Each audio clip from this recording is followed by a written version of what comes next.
You're listening to a 3CR podcast recorded in the 3CR Community Radio studio in Melbourne, Australia. If you like what you hear, please consider donating or subscribing so we can keep bringing you more independent community content. For more information, go to 3cr.org.au. Slavery is back. Welcome to a place where private business profit from a captive labour force, yet pennies are spent on medical services to a population in which the Indigenous, the poor and the mentally ill are overrepresented.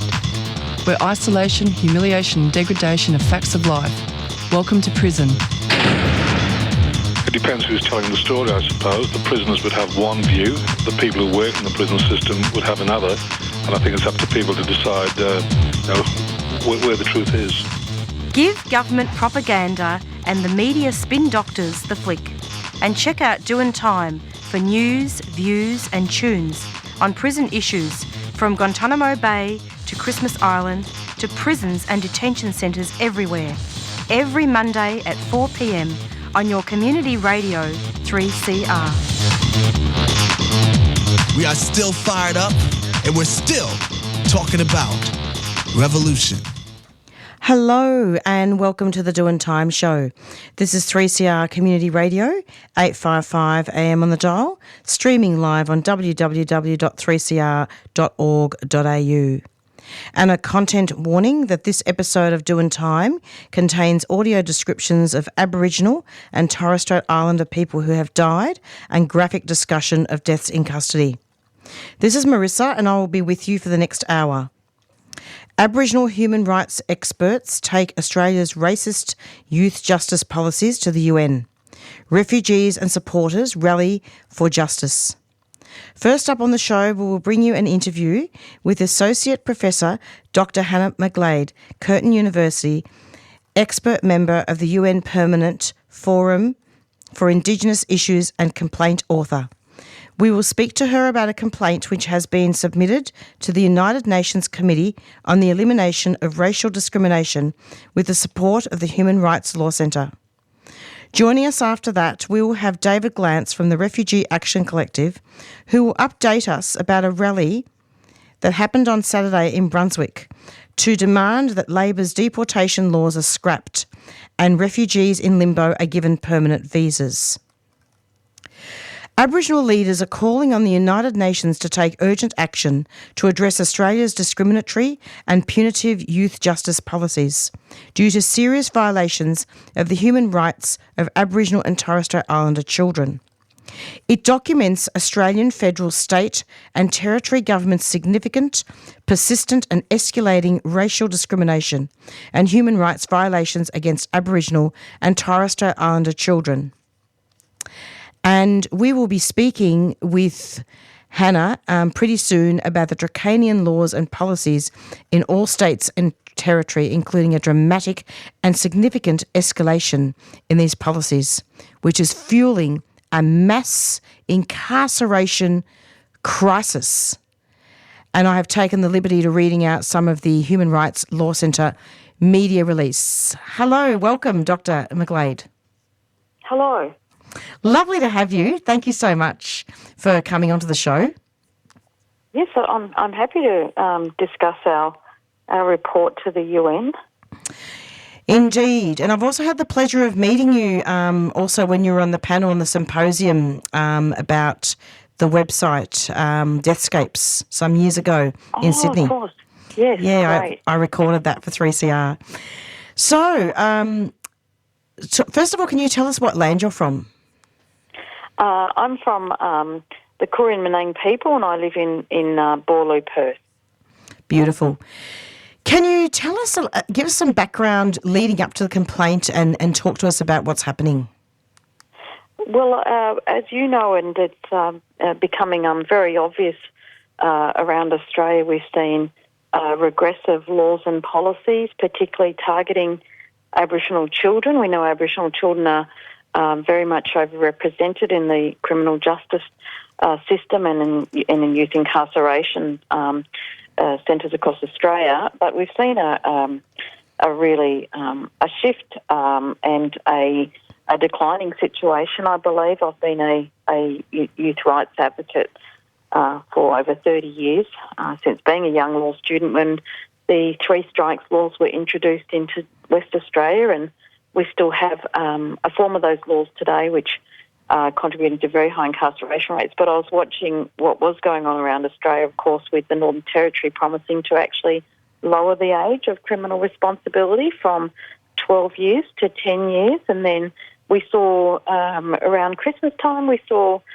Queensland promising to prohibit the important principle of detention as a measure of last resort. These issues are really very severe for Aboriginal children in West Australia. Probably 2 years ago now, the state government agreed for Banksia Hill Detention Centre to set up a wing in a men's prison, a men's maximum security prison at Casuarina. And since then we've had 2 children die as a result of the cruel, inhumane practices there. And the death of young Cleveland Dodd, only 16, has been the subject of a coronial inquest, which we've been closely following, and I also gave evidence to that inquest about the human rights violations that were involved in the lead up to Cleveland's death, which I believe contributed directly to his death. So I spoke with colleagues and the Human Rights Law Centre about reaching out to the UN Committee on the Elimination of Racial Discrimination under what's known as the Early Warning Urgent Action Procedure, where there is an escalating situation of race discrimination happening in a country, violating the Convention, which is a binding treaty prohibiting race discrimination.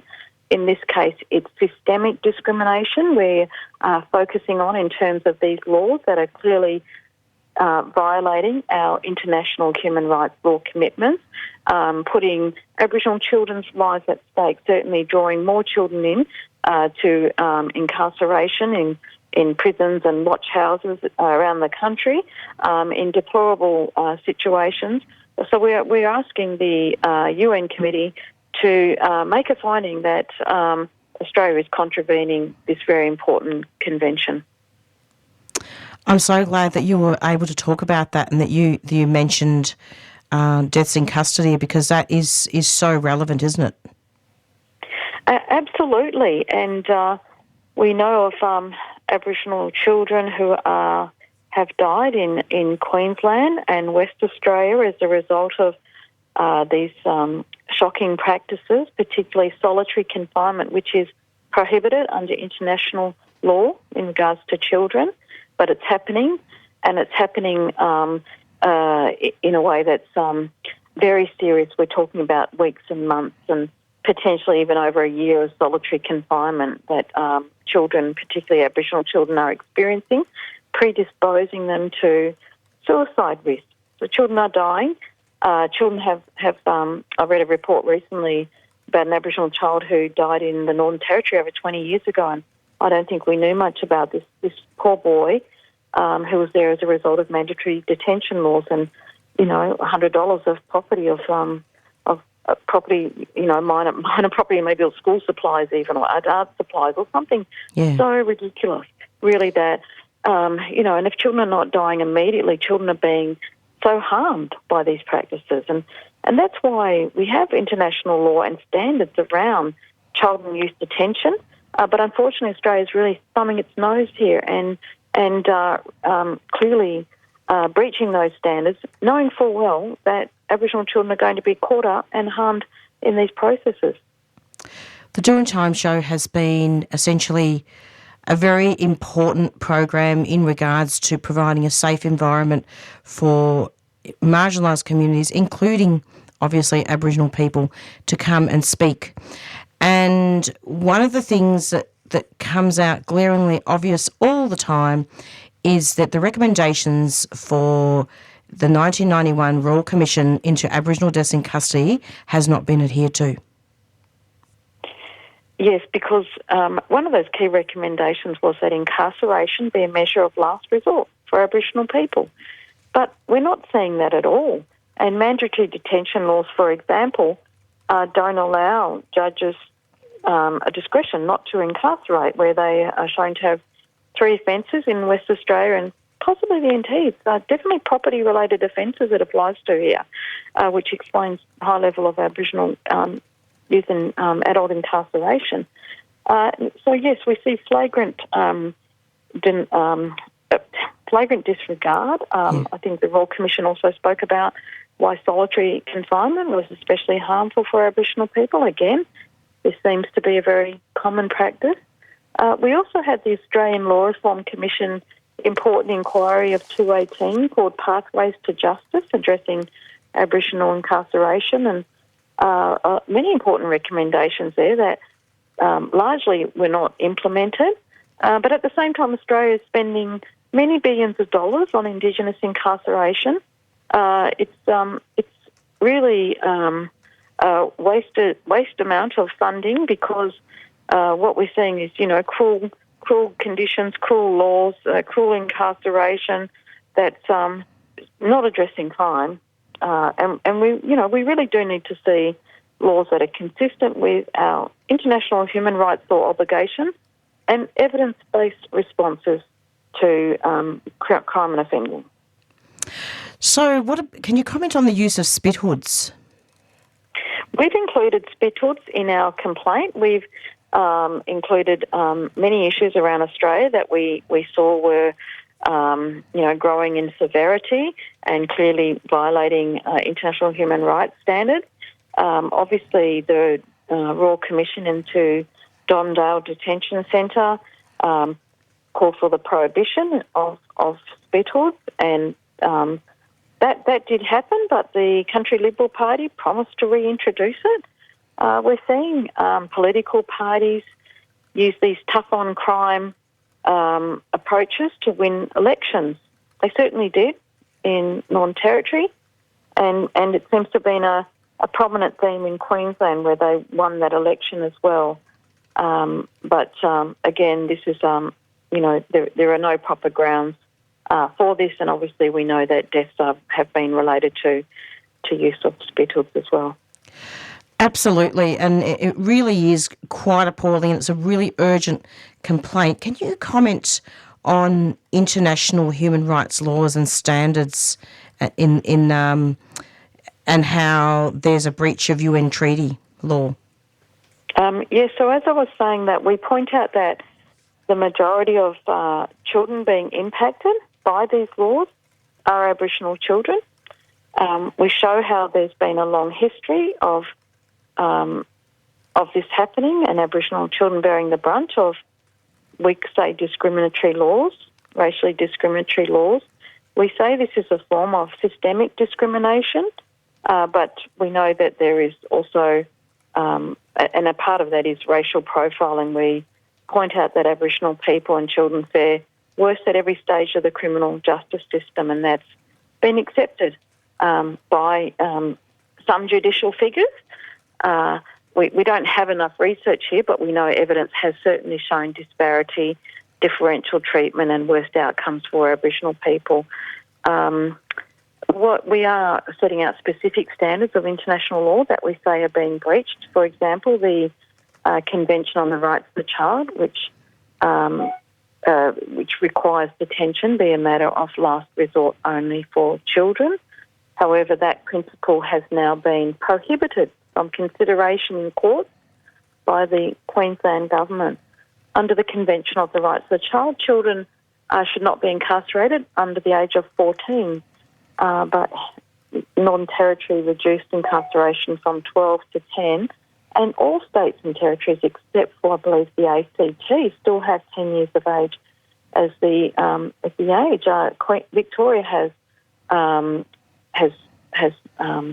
backflipped on its commitment to raise the age. We're not seeing the federal government even change the minimum age of criminal responsibility under the Federal Crimes Act, which is still 10 years of age, and we've got no commitment from West Australia to raise the age.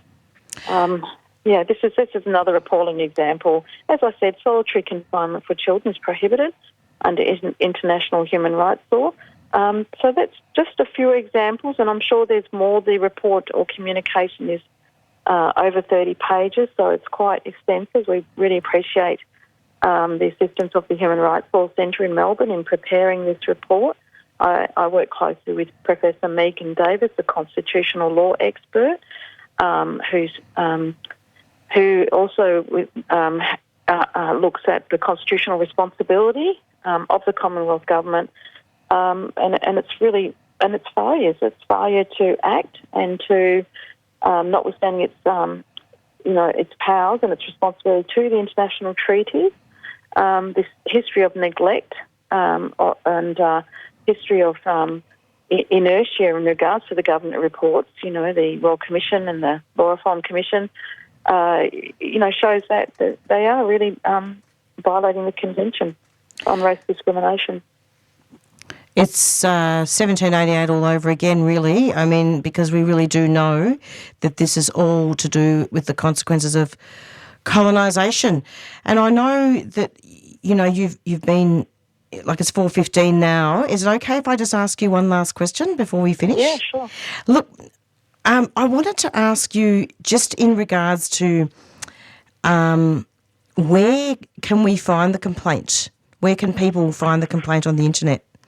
Now, the Human Rights Law Centre have assured me that it's up on their website, so I believe it will be there. I need to have a look myself today, but we want this to be, something that everyone can access, and we certainly will be letting people know about the response of the committee. But please have a look at the Human Rights Law Centre because there would be media releases and links to the actual report.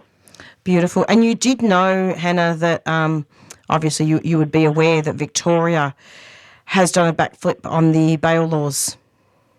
Yes, the bail laws are featured in our report, and I've read about this backflip. We've included it in our report. It's so shocking because, we know that the death of Veronica Nelson brought about fundamental reforms, and here we go again, really, and I'm shocked to see Victoria doing this, especially with the Europe Justice Commission's important work and the Assembly of First Nations doing great work to Treaty Victoria, and yet government are capitulating and, again, passing laws that clearly violate human rights. We've got so many Aboriginal children locked up in remand in cruel, inhumane circumstances. It's absolutely appalling, and that's why we're standing up and asking for the UN to declare this a serious issue in regards to the Convention on the Elimination of Racial Discrimination.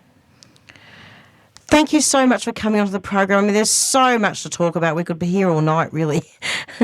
Yes, I appreciate it. And I've just been very happy to have you on the show. Any final comments that you'd like to make before we finish? Oh, I think you summed it up, didn't you, about colonisation in 1788, and I think it was 1829 in West Australia, and we're still grappling with these horrendous issues, and we're a country that says it's committed to reconciliation and to closing the gap, but really there's a level of hypocrisy and deceit significantly happening, and I think it's best that we start to call it out more because we can't play with the governments, play their game, really. This is saying they're committed to reconciliation, closing the gap, when actually these issues are getting worse and more severe. Indeed they are, and I'm hoping that we can all unite and work together. Thanks so much. Bye. Take care. Bye-bye. And that was Associate Professor Dr. Hannah McGlade from Curtin University, expert member of the UN Permanent Forum for Indigenous Issues and complaint author. And we spoke to her about a complaint which has been submitted to the United Nations Committee on the Elimination of Racial Discrimination with the support of the Human Rights Law Centre.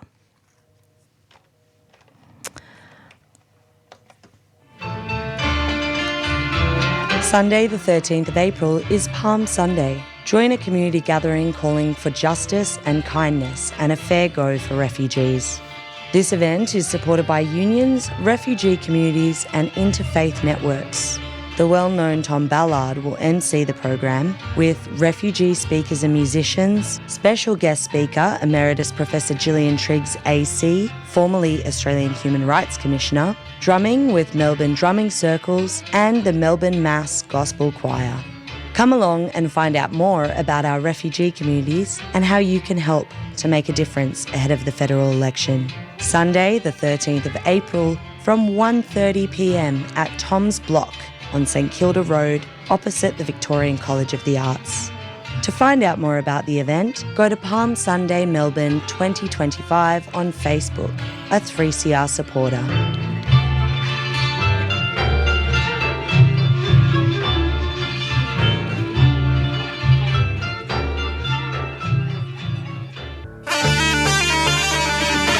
The war on Palestine has not stopped. Palestinians need self-determination. Gaza must be free of Israeli occupation forces, have unconditional access to aid and reconstruction. 17 years of Israeli siege must end.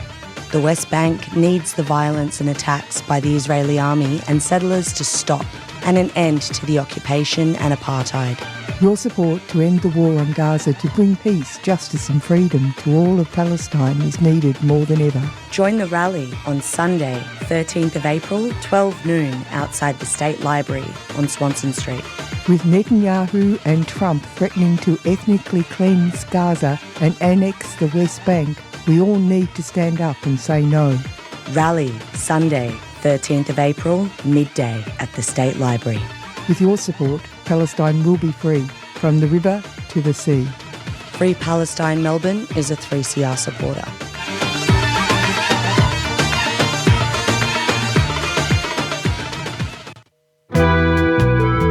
Come along to the Darebin Intercultural Centre on the third Wednesday of the month to celebrate our IC Night series. Culture, community and good company combined, with diverse, open dialogues and the opportunity to connect. Running from April 16th until June 18th at 350 High Street, Preston. We hope to see you there. For more information, visit darebin.vic.gov.au/intercultural-centre. Darebin City Council is a 3CR supporter.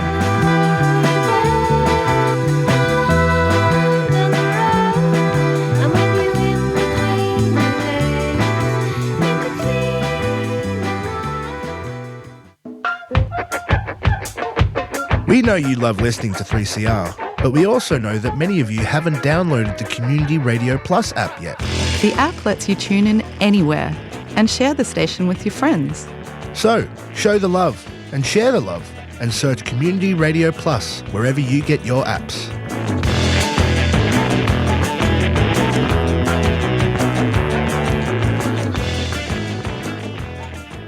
Connecting Home is a safe space for survivors of the stolen generations and families to share stories and get support without judgment.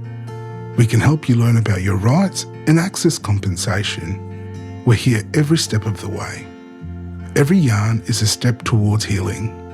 Visit connectinghome.org.au or give us a call on 03 8679 0777. A 3CR supporter.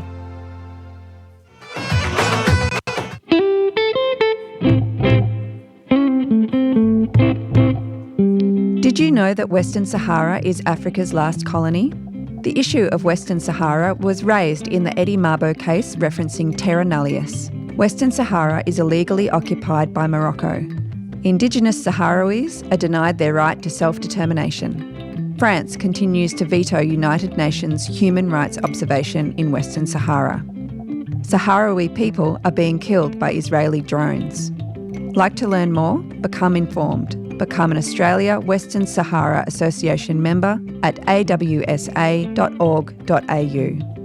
Australian Western Sahara Association is a 3CR supporter.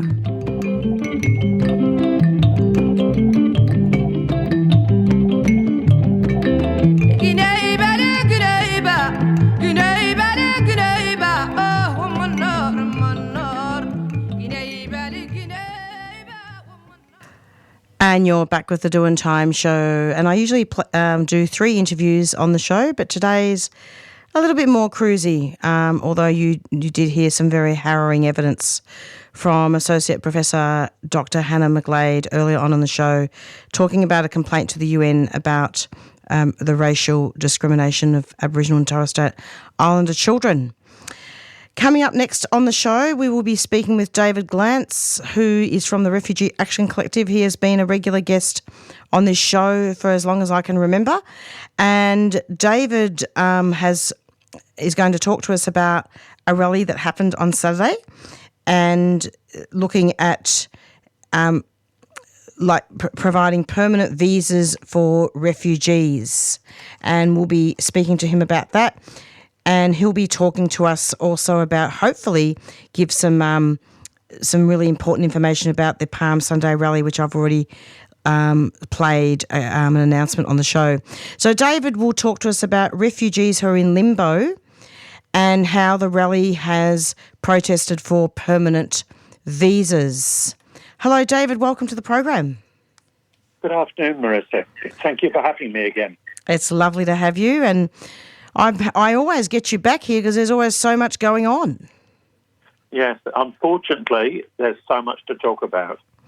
Violation of human rights indeed. So can you start off just by talking about Saturday's rally, the speakers, and what the rally was about?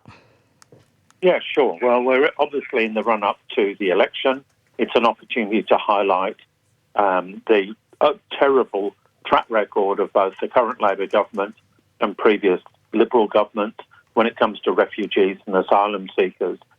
And in some ways, things have got worse since the last election 3 years ago. And we wanted to bring forward and highlight the demands which we know are very important to refugees themselves. So the rally was called under 3 slogans: Welcome Refugees, very simple message, but an important one. Scrap the deportation laws, and we can talk about that in a little while if you like. Those are laws brought in by Labor and Liberal at the end of last year, and permanent visas. And there are multiple groups of refugees and asylum seekers who desperately need permanent visas. 2 in particular. One are those, and there's about 7,000 or 8,000 people in this category, people whose claim for asylum was rejected about 12 years ago under a coalition government, which brought in something called the fast-track process. And it was deliberately designed to set asylum seekers up to fail so they wouldn't get refugee status. They were basically given very little time, very little opportunity to make their case, and therefore the majority of them were rejected and then put onto bridging visas, supposedly waiting to be deported, except they've been here for more than 12 years, living amongst us, working amongst us, having children, raising their children, going to school. And Labor recognised that process was a flawed process. And one thing they did do in the last 3 years is they formally abolished the fast-track process. And then you'd think, common sense is, if the process was wrong, the people who were rejected under that process probably got a raw deal. I think personally they should just get permanent visas after 12 years in this country. But at the very minimum, they should be given a chance to make a proper case about why they're refugees. And we're talking about people from multiple countries, but overwhelmingly Tamils from Sri Lanka and Iranians. People from other countries too, but they are the largest single cohort. And Labor has refused to give them a second chance. A handful of individuals have somehow squeaked through the system and got permanent residency, but about 7,000 or 8,000 people are still sitting there in limbo. And their visas have come up for renewal at least every 6 months. It can be more frequent. Their visas can change so they don't have access to Medicare. They do. They're allowed to work, then they can't. They can study, then they can't. There's a really capricious element where a government official can basically just change the rules visa to visa and throw people's lives into even greater chaos than before. And there's a small group who are in a very similar situation, and they're the people who came here under the Medivac legislation from Manus Island in PNG and from Nauru. These were people who were brought here because they so desperately needed medical or psychological treatment, that there was for a small period, there was a time when the Liberals had to fly people to this country. And listeners may remember that these people got locked up in hotels, first at the Mantra Hotel in Preston, then at the Park Hotel in Carlton and in other cities. And we campaigned, and we forced the Morrison government to back down and release them into the community. But that means they're still on these very short-term visas with no certainty they can stay in the country. So these are people now who are victims of the Australian system, who have 12 or 13 years of insecurity and psychological torture, and we were demanding on Saturday that they're given permanent visas. And we had a respectable turnout. It was the first time we'd held a rally in a small park in Brunswick opposite the town hall. We had about 80 people there on late Saturday afternoon, and an excellent lineup of speakers. As it happens, all women speakers. We heard from Sanmati Verma from the Human Rights Law Centre, who gave us an explanation of the deportation laws. Perhaps we can come back to that. Yeah. Radhi Bhatlot, who is a Tamil refugee, a victim of fast track, and is organising with the Refugee Women Action for visa equality. And she told her story, which is everything I'm saying, but of course, when she's talking about herself in her own voice, her own experience. We also had another refugee speak, Atena Kashani, and Atena came to this country at the age of 9, and for 12 years was on a bridging visa. She actually started university with, because she's now old enough to go to university, she started university with a scholarship. 2 weeks into the course, she was told by the Department of Home Affairs that she couldn't study, so she had to abandon her course. And then for reasons even they don't quite understand, they got permanent residency. And so I'm pleased to say Atena has been able to restart her course at Victoria University.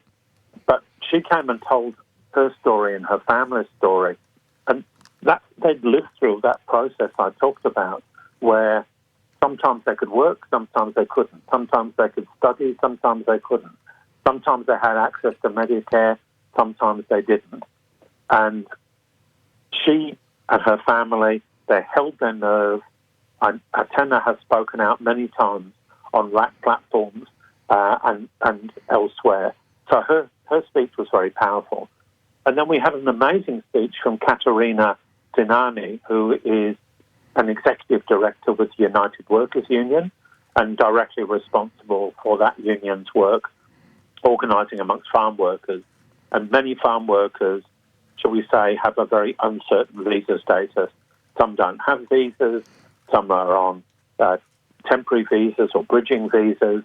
So Katerina has a lot of experience of working with refugees. And she made the incredibly important point and really made a call to the rest of the union movement to take this lesson on board, that the unions have to organise all workers regardless of their visa status. All workers deserve the right to collectively bargain, to have the protection of a union, to get a guarantee of at least their minimum rights. And that's good for everybody, by the way. That's good for Australian workers because nobody wants bosses to take advantage of migrants and refugees and get away with low wages. That's bad for everybody.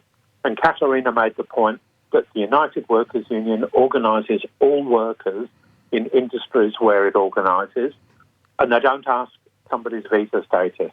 They say, you're a worker, you're in the union, you're one of us. And she said that's something which the rest of the union movement should take up.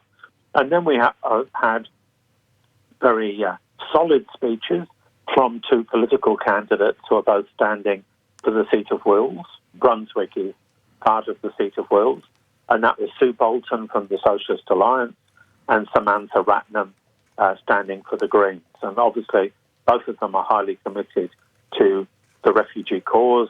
They have a long track record of supporting refugees, and they spoke as well. So it was an impressive event.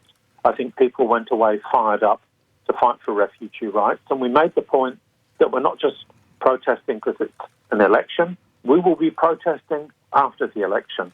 The struggle doesn't start or stop because of an election. We want to send a message to the future government. We don't want it to be a Liberal government, but if it is the Liberals, we'll fight you. If Labor gets back in, either majority or minority, and you don't do the right thing, we will fight you. And that's the message we were trying to get across. So the Refugee Action Collective is basically calling for the scrapping of Labor's 2024 cruel deportation laws and permanent visas for the victims of the failed fast-track process and those brought to Australia under the Medivac legislation? Yep, that you've just summarised what I said in 10 minutes in 15 seconds. So good job, Marissa. Thank you. And also, there's we can't also forget the plight of refugees trapped by Australia in PNG, on Nauru and in Indonesia. Can you comment on that? Yeah, no, we highlighted that as well because at different times the refugee movement focuses on different aspects of the refugee issue, and last year was very much the focus was quite rightfully on the demands of the victims of fast track. Listeners may remember these are the people who set up encampments first in Oakley, then at the Docklands, and then also down in Dandenong. So these are people who have stood up and fought for their rights and quite rightfully deserve our solidarity. But they're not the only victims. There are still maybe a couple of dozen men trapped in Papua New Guinea.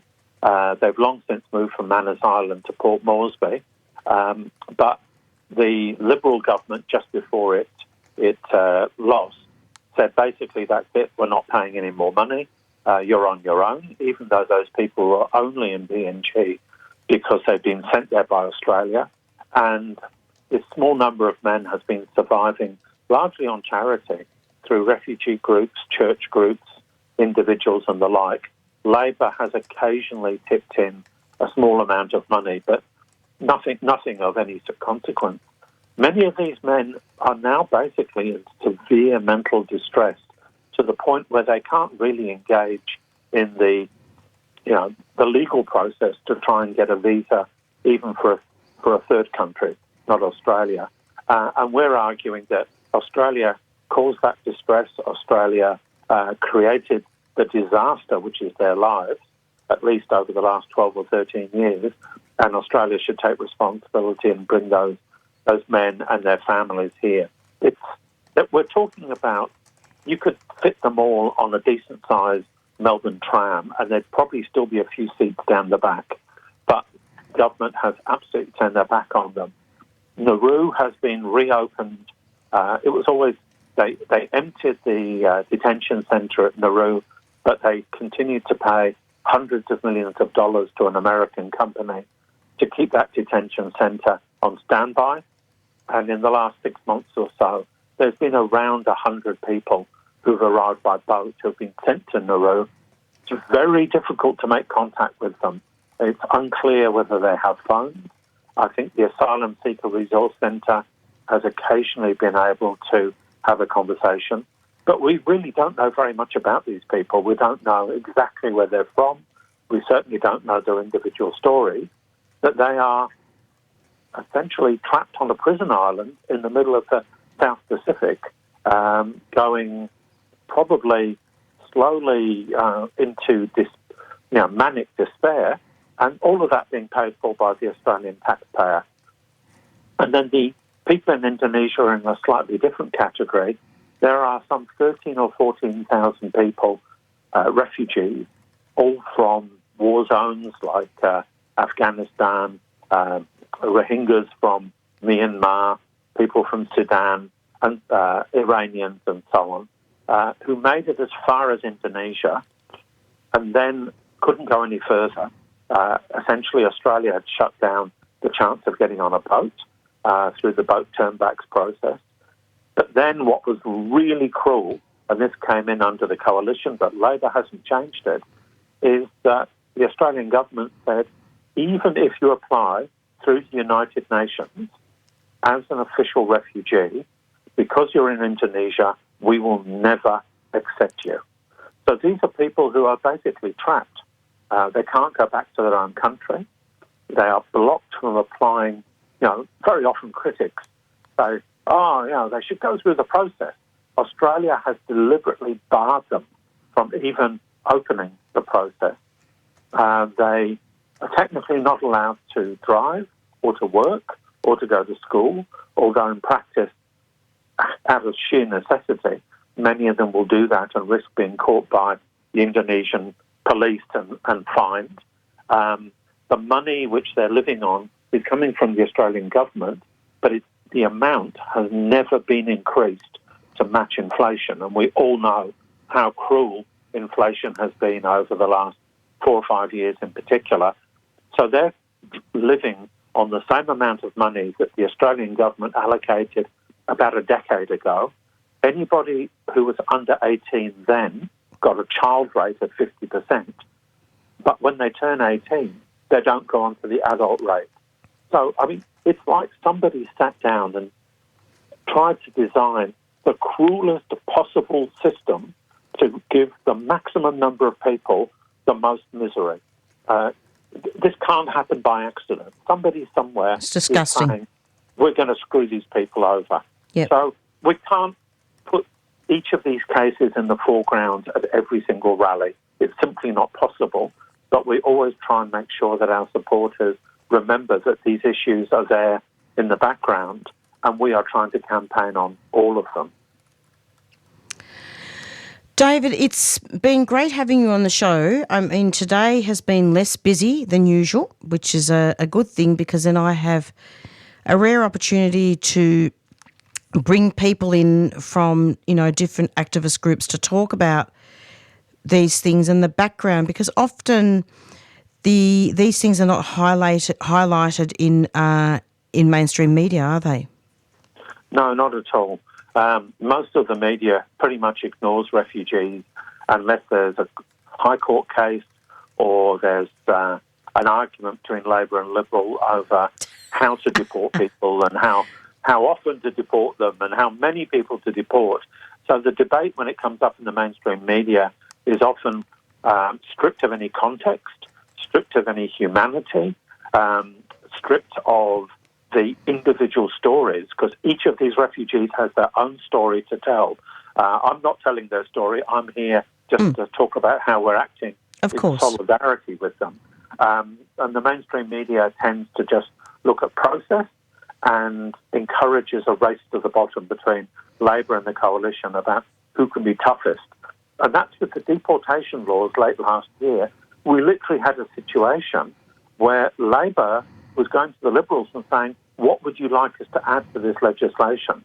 The Liberals were crowing that they were running the deportation policy, even though Labor was the government.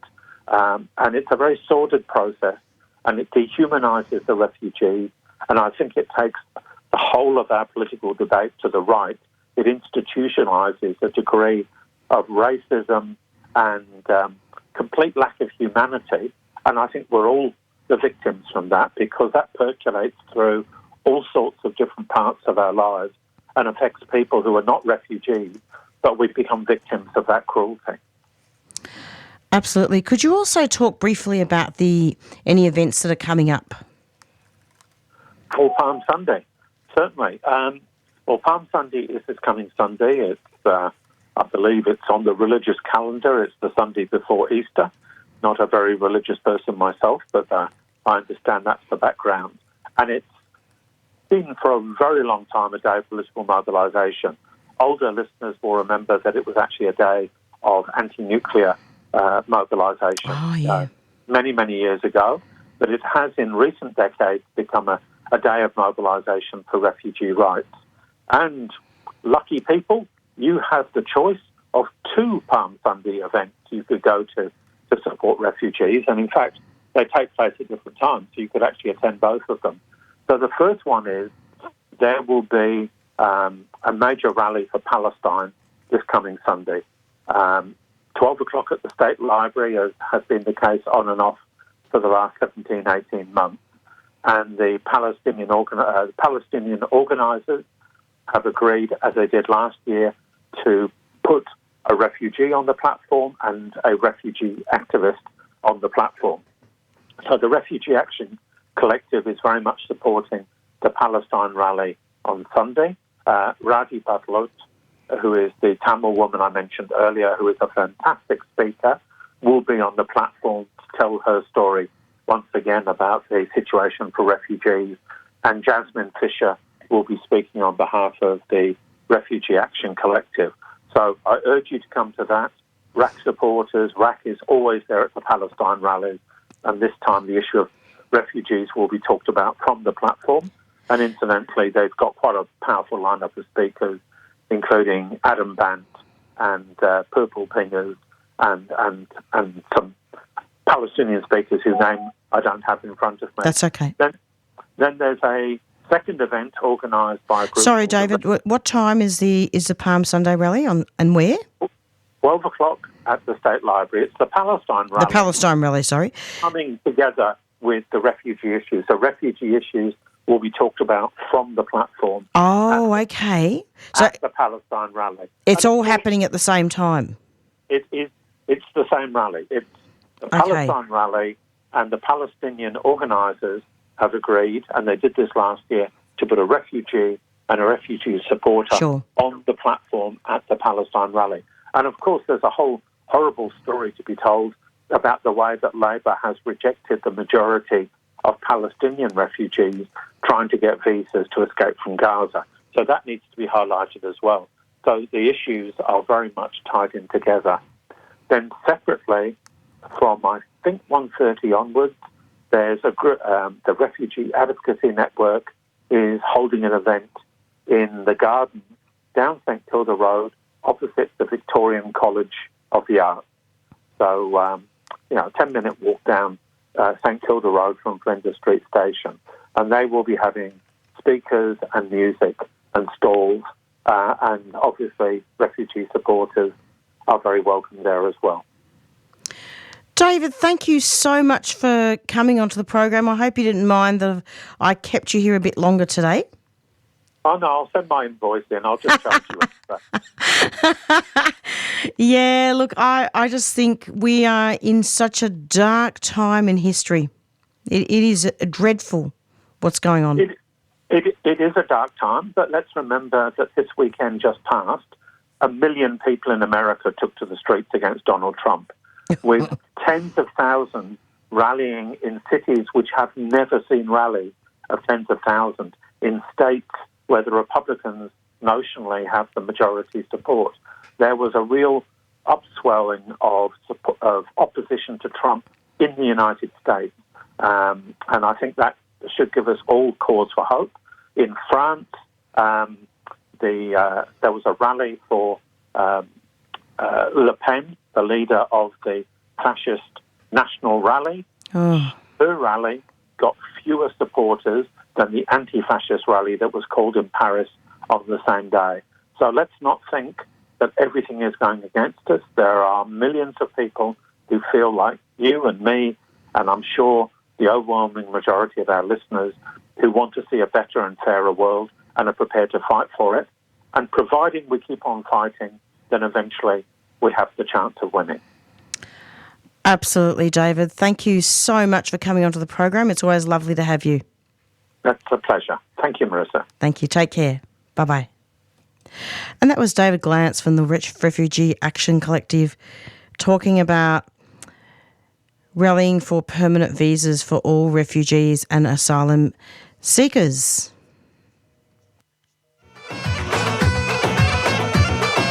What's taking place in Palestine is horrendous. Here are some ways that you can keep yourself informed and involved. Listen in to Palestine Remembered every Saturday morning at 9:30am or listen to the podcast. Join the APAN mailing list at apan.org.au for updates, news about actions you can get involved in and where you can donate to provide humanitarian assistance. Listen to other news and current affairs programs on 3CR that also cover Palestine. The oppression of the Palestinian people has been going on for 75 years. It has to stop. You can be part of making that happen by staying informed and active. APAN is a proud supporter of 3CR.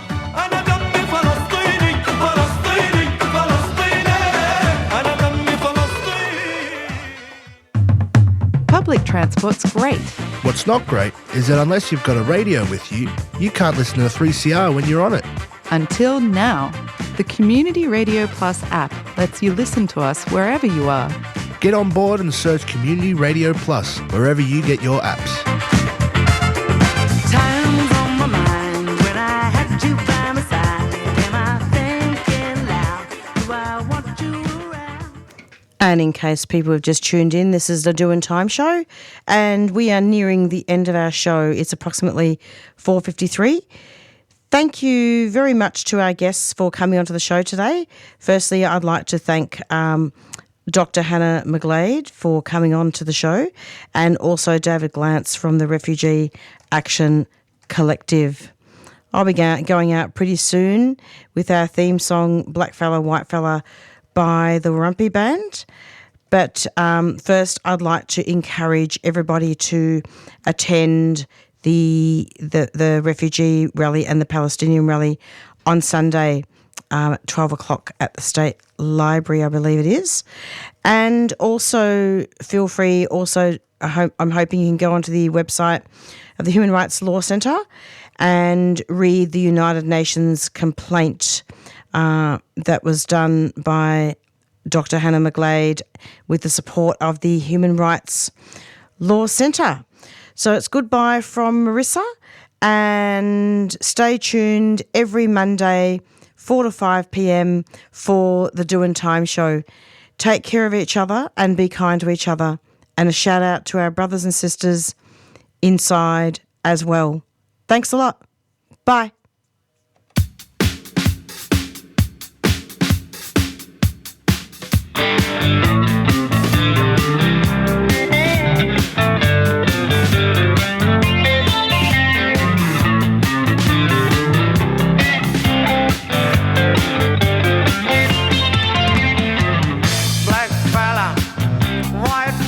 You've been listening to a 3CR podcast.